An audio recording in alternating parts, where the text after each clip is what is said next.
Students, आज हम factorisation यानी कि जो हमारे इक्वेशंस थी उसके कुछ नए और क्वेश्चन सॉल्व करने जा रहे हैं। जिसमें हमारा फर्स्ट क्वेश्चन है आपके पास, prove that x cube plus y cube equal x plus y into x square minus x y plus y square. ठीक है, तो चलिए इसे सॉल्व करते हैं। तो फर्स्ट इसमें आपके पास आ गया x cube plus y cube, और ये जो है आपके पास एक डायरेक्ट फॉर्मूला भी है।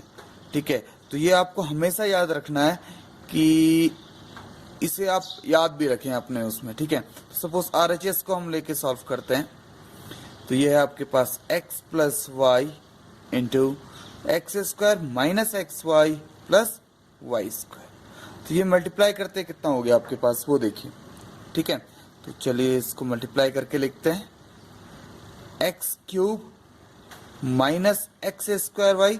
आपको क्या करना है, पहले इस एक्स से इन तीनों को मल्टीप्लाई करना है। ठीक है, देन वाई से आपको इन्हें मल्टीप्लाई करना है। Then first x cube then x square y plus x y square plus y x square. चलिए एक्स स्क्वायर को हम इसे पहले ही लिखते हैं। ठीक है, तो x square y minus x y square plus y cube. ठीक है, तो यहां से आपके पास क्या आ जाएगा, डायरेक्टली ये cancel x square y and x y square भी कैंसिल आउट। तो ये आ गया आपके पास x cube plus y cube. तो ये तो डायरेक्टली आपके पास चेक करने के लिए कि क्या आपका जो गिवन फॉर्मूला है वो करेक्ट है कि रॉन्ग है। ठीक है, आपके पास एक और मेथड है, हम सेकंड मेथड से भी ट्राई करते हैं। नेक्स्ट मेथड आपके पास है, ये आ गया आपके डायरेक्टली LHS के इक्वल। ठीक है, तो यहां से एक प्रूफ आ गया और। ठीक है, ये डायरेक्टली आपको चेक करने के लिए। Next, since x plus y whole cube, because यहाँ पे आपको x cube plus y cube find out करना है, आप यहाँ पे x plus y whole cube use करेंगे। सेकंड आपके पास x cube minus y cube है, तो आप x माइनस वाई का होल क्यूब करेंगे। ठीक है, तो x plus y whole cube equal कितना आ गया आपके पास, x cube plus y cube plus 3xy into x plus y. आप फॉर्मूलाज में चेक करना, जहां पे मैंने फॉर्मूलाज लिखे हैं आपको एक ये फॉर्मूला भी लिखा है। ठीक है, बिकॉज डायरेक्टली मल्टीप्लाई करके आपका फॉर्मूला बन जाता है। तो यहां से आपको फाइंड आउट करना है x cube plus y cube, तो x cube plus y cube को एक तरफ ले लेते हैं, बाकी सब दूसरी तरफ।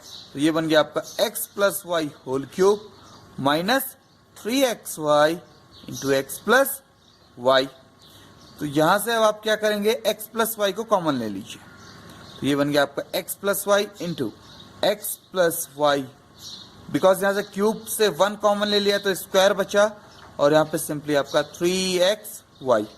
ओके, तो यहां से आपके पास आया x plus y into x plus y whole square is what, x square plus y square plus 2xy minus 3xy। Then आपके पास आ गया x प्लस वाई, आप इसको लिख सकते हैं x square plus 2xy minus 3xy become minus xy plus y square, और यही आपने प्रूफ करना था। That is your x cube plus y cube, यही आपका मेन फॉर्मूला है। ओके, और आपको अगर ये प्रूफ करना है सेकंड, तो सेकंड प्रूफ करने के लिए आपको क्या करना होगा, आपको x माइनस वाई के होल क्यूब का फॉर्मूला यूज करना होगा, जिसकी हेल्प से डायरेक्टली आपके पास ये सॉल्यूशन आ जाए। ठीक है, और इसे आप खुद ट्राई कीजिए। हम नेक्स्ट क्वेश्चन की ओर को चलते हैं। नेक्स्ट क्वेश्चन आपके पास है फैक्टराइज दिस एंड दिस। ठीक है, तो अब ये याद रखिए, ये जो फैक्टराइजेशन होगा ये आपका इन फॉर्मूलाज के बेस पे होगा। ठीक है, चलिए फर्स्ट क्वेश्चन ट्राई करते हैं। इसका फर्स्ट क्वेश्चन है आपका 64m cube minus 343n cube. तो इसके लिए आपको एटलीस्ट, इन क्वेश्चंस को करने के लिए आपको एटलीस्ट 10 तक के क्यूब याद होने चाहिए, यानी कि 1 का क्यूब 1, 2 का क्यूब 8, 3 का cube 27, then 4 cube, then 5 cube. तो ये आपको सब लर्न होने चाहिए। ठीक है, अगर 10 तक के क्यूब आपको लर्न होंगे तो इससे आपको फायदा ये होगा कि इस तरह के क्वेश्चंस करने में आपको ज़्यादा टाइम नहीं लगेगा। ठीक है, तो चलिए इन्हें सॉल्व करते हैं। तो फर्स्ट आ गया आपके पास। अब देखिए बीच में कौन सा साइन है आपका, नेगेटिव, दैट मीन्स आपका सेकंड फॉर्मूला यूज हो रहा है। तो इसे हम क्या लिख सकते हैं, देखिए ये किसका क्यूब है आपका, 4m होल क्यूब। अब 343 किसका क्यूब होगा, देखिए 5 का क्यूब क्या होता है आपके पास 125, because 5 5 25 and 25 5 125, and then 6 cube, that is 6 6 36 and 36 6 216, 7 7 49 and 49 7 is what that is 7 9 63 6 and 7 4 28 plus आपका कितना आ गया 6, दैट इज, तो ये आ गया आपका 7n क्यूब। तो अगर आपको क्यूब्स याद होंगे ऑल, तो आपको फायदा ये मिलेगा कि इस तरह के क्वेश्चंस में आपको ज्यादा कैलकुलेशन नहीं करनी पड़ेगी, ठीक है। तो by x cube minus y cube, अब इसे हम एज ए फॉर्मूला यूज करेंगे, ठीक है, x square plus x y plus y square. तो आपके पास क्या आ गया, then this one become 4m minus 7n into 4m square. जब भी आपके पास कांस्टेंट भी हो वेरिएबल भी हो, आप हमेशा ब्रैकेट्स यूज कीजिए उसके लिए, ठीक है। तो ये आपके पास आ गया 4m into 7n plus 7n whole square.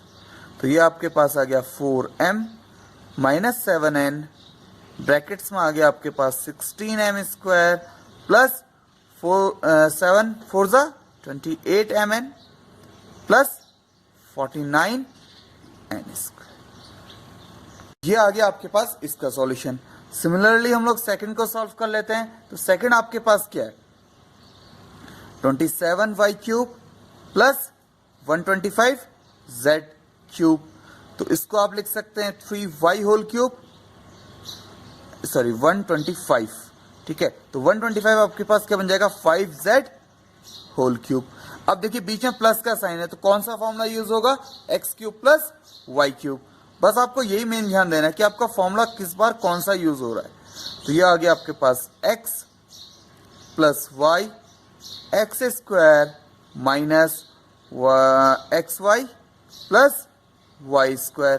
तो यहां से आपके पास आ गया 3y plus 5z into 3y whole square minus 3y into 5z plus 5z whole square. तो ये आपके पास आ गया 3y plus 5z, this one is 9y square minus 15yz plus 25z square. ये रहा आपके इस पर्टिकुलर क्वेश्चन का सॉल्यूशन, ठीक है। तो इस तरह से यानी कि आप इन फॉर्मूलाज के बेस पे इस तरह के क्वेश्चंस को भी सॉल्व कर सकते हैं। तो अब आपकी जो जितनी भी एल्जेब्राइक आइडेंटिटीज हैं, उन आइडेंटिटीज में आपकी ये दो आइडेंटिटीज भी ऐड हो गई।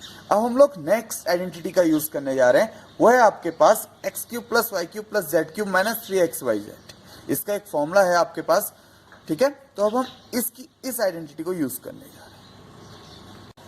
तो अब आया आपके पास नेक्स्ट क्वेश्चन। तो इसमें हम कौन सी आइडेंटिटी यूज करेंगे वो आपको याद होनी चाहिए। कौन सा आइडेंटिटी है आपके पास, बाई सबसे पहले चलिए इसी को कंप्लीट कर लेते हैं। 27x cube plus y cube plus z cube minus 9xyz। देखिए आप इसे क्या लिख सकते हैं, आप इसे लिख सकते हैं 3x whole cube plus y cube plus z cube minus 3xyz। आपके पास ओरिजिनली फॉर्मूला होता है, बट यहाँ पे 3 into 3x into y into Z.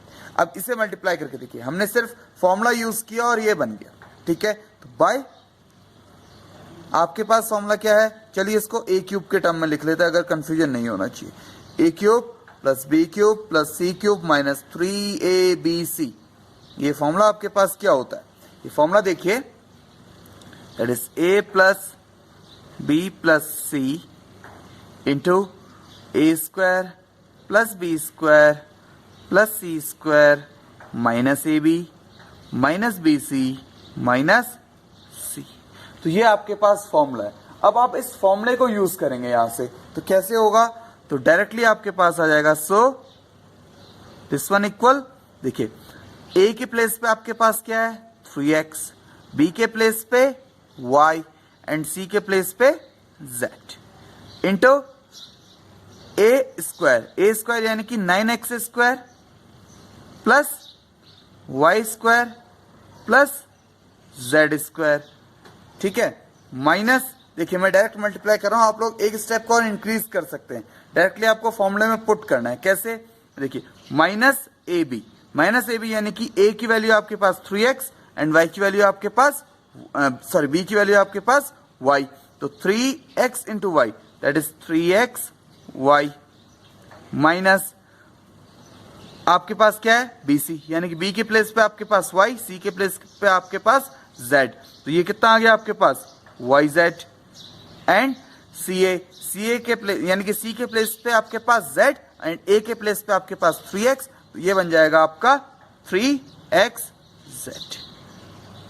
तो ये रहा आपका फाइनल सॉल्यूशन, ठीक है। तो आप चाहें तो इसे कंप्लीट कैलकुलेशन के साथ कीजिए, ठीक है, ओके। अब हम नेक्स्ट क्वेश्चन इसके कुछ और एप्लीकेशंस को ट्राई करते हैं, ठीक है। ये रहा आपका नेक्स्ट क्वेश्चन, ये आपका बेसिकली उसी फॉर्मूले पे बेस्ड है जिस पे बेस्ड अभी हमने एक क्वेश्चन सॉल्व किया था, ठीक है। तो चलिए हम इसमें क्या करते हैं, फर्स्टली वो फॉर्मूला ही लिख लेते हैं, x cube plus y cube plus z cube minus 3xyz। आपके पास फॉर्मूला क्या है, x plus y plus z into x square plus y square plus z square minus x y minus y z minus z x. अब देखिए आपको proofing कैसे करनी है मैं ये समझाता हूं। x plus y plus z इसमें भी है और यहां भी है, दैट मीन्स इसमें कोई भी चेंजेस नहीं आने हैं। अब इधर आपका x माइनस वाई का होल स्क्वायर बन जा रहा है, देखिए तो x माइनस वाई का होल स्क्वायर को ओपन अगर आप करते हैं अपने माइंड में तो क्या बन जाएगा, तो वो बन जाएगा आपका x square plus y square minus 2xy, तो माइनस 2xy, बट आपके पास सिंपली यहां पे क्या है xy, ठीक है। तो दैट मीन्स हमें इसे क्या करना होगा, इन सभी को 2 से मल्टीप्लाई करना होगा, क्योंकि ये ध्यान दीजिए x माइनस वाई के होल स्क्वायर में भी एक्स स्क्वायर आएगा एंड z माइनस एक्स के होल स्क्वायर में भी एक्स स्क्वायर, ऐसे ही सिंपली y यहां भी आएगा y का स्क्वायर, इसमें भी आएगा एंड z स्क्वायर इस टर्म में भी आएगा इस टर्म में भी आएगा, बट यहां पे आपके पास सिंगल वन टाइम आपके पास क्या है x square y square and z square. तो आप क्या कीजिए, इस पर्टिकुलर इक्वेशन को आप 2 से मल्टीप्लाई भी कर दीजिए एंड 2 से डिवाइड भी कर दीजिए। 2 से डिवाइड करते ही देखिए 1/2 भी बन गया आपका, तो 1/2, तो आप हर एक टर्म को, बिकॉज मल्टीप्लीकेशन में तो किसी एक टर्म को भी, इन दोनों में से किसी एक टर्म को मल्टीप्लाई करें तो काम चल जाएगा, तो 2x square plus 2y square plus 2z square minus 2xy minus 2yz minus 2zx। तो चलिए इसको सॉल्व करते हैं, equal 1/2 x plus y plus z. अब देखिए फर्स्ट टर्म में आपको अपने पास क्या चाहिए, x square plus y square plus z square. आपको अकॉर्डिंग टू प्रूफ जाना होगा, जो आपको प्रूफ करना है आपको उसी के अकॉर्डिंग अपने क्वेश्चंस को सॉल्व करना पड़ेगा यहाँ पे, ठीक है। तो ये बन गया आपका, ये आप ले लीजिए एक्स स्क्वायर प्लस यहां से एक वाई स्क्वायर ले लीजिए और माइनस 2xy आपके पास आ गया, प्लस सेकेंड टर्म में आप देख लीजिए वाई स्क्वायर, एक वाई स्क्वायर इधर यूज हो गया, एक वाई स्क्वायर इधर यूज हो गया, आपके पास 2y स्क्वायर थे, plus z square minus 2y Z plus z square ये आ गया, plus x square minus 2zx। तो हमने ये तो अकॉर्डिंग टू दिस किया था। अब देखिए हम क्रॉस चेक कर लेते हैं, कितने 2x स्क्वायर होनी चाहिए, 2, 1 एंड 2, 2y स्क्वायर होनी चाहिए, एक y square and this one minus 2xy minus 2yz and minus 2zx। देखिए हर एक टर्म आपके 2 टाइम्स था और हमने उसको इस तरह से डिस्ट्रीब्यूट किया ताकि आपका जो गिवन प्रूविंग है वो आपकी प्रूव हो सके। तो यहां से आपके पास आ गया 1/2 x plus y plus z, ठीक है. Then this one become x minus y whole square plus y minus z whole square plus z minus x whole square. ठीक है, तो इस तरह से आपका ये जो गिवन इक्वेशन थी ये आपकी प्रूफ होगी. ठीक है, तो आपको आप यहां पे लिख भी दीजिए by a minus b whole square. ये आपके पास क्या होता है, a square plus b square minus 2a, hence proof. तो आपको क्या था, आप इसको अगेन समझ लीजिए. आपको स्प्लिटिंग इस तरह से करनी है, यहां से आपको इस तरह से चेंजेस करने हैं कि आपका गिवन प्रूफ आ जाए. आपको प्रूफ देख के अपने इक्वेशन को सॉल्व करना है. ठीक है, चलिए नेक्स्ट क्वेश्चन करते हैं, जो इसी का एक और एप्लीकेशन है. देन आपके पास नेक्स्ट क्वेश्चन है आपका, if x plus y plus z equal 0 then prove that this. तो आपके पास डायरेक्ट फॉर्मूला है ये वाला, क्या, by x cube plus y cube plus z cube minus 3xyz. ये आपके किसके इक्वल हो जाएगा, x plus y plus z into x square plus y square plus z square minus x y minus y z minus z x. अब देखिए आपको given क्या है, आपको गिवन है ना x plus y plus z equal 0. That means 0 into this the left part.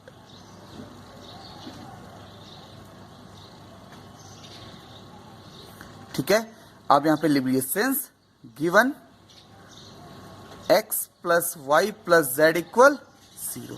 तो directly 0 into something आपके पास क्या होता है, 0.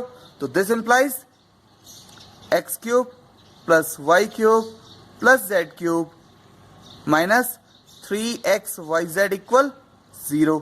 तो यहां से आपके पास क्या आ गया, जो आपको प्रूफ करना था. ठीक है, इक्वल 3xyz. अब आपके पास ये एक बहुत मेन फॉर्मूला भी बन गया, यानी कि अगर कहीं पे आपको क्यूबिक वैल्यूज निकालनी हो और जहां पे आपके आंसर्स क्या आ जाएं इस तरह से कि x plus y plus z की वैल्यू 0, जैसे ये क्वेश्चन है आपका minus 12 cube plus 7 cube plus 5 cube. Since इसकी वैल्यू फाइंड आउट करनी है आपने, तो सिंस माइनस 12 प्लस 7 प्लस 5 ये आपका क्या हो गया, 0. आपने इनका सम किया 0 आ गया. आपका इस तरह का क्वेश्चन है, इसके जस्ट नेक्स्ट क्वेश्चन है एनसीईआरटी की बुक में आप देखेंगे. तो आप इसको क्या लिख सकते हैं directly, minus 12 cube plus 7 cube plus 5 cube. ये इक्वल किसके हो जाएगा आपके 3xyz, यानी कि 3x की वैल्यू है माइनस 12 इंटू 7 इंटू 5. तो ये कैलकुलेट कर लेते हैं. तो ये हो गया आपका, हम थोड़ा इजी करते हैं. देखिए 12 5 ज़ा 60 इंटू 3 इंटू 7 6 3 ज़ा 18 180 इंटू 7 एंड 18 7 ज़ा 126 इंटू 0. तो ये आ गया आपका आंसर. आपने विदाउट कैलकुलेशन, यानी कि आपने तीनों कैलकुलेट नहीं किए, बट इस फॉर्मूला के अकॉर्डिंग आपका ये डायरेक्ट आंसर आ गया. तो ऑलमोस्ट हमने एनसीईआरटी के क्वेश्चंस को सॉल्व करने की पूरी कोशिश की है, और जितने क्वेश्चंस आपके बचे हुए हैं आप उन्हें भी सॉल्व कीजिए. ठीक है, देन नेक्स्ट लेक्चर से हम लोग 3rd चैप्टर को स्टार्ट करेंगे. Okay, thanks for watching this video. Please like share and subscribe.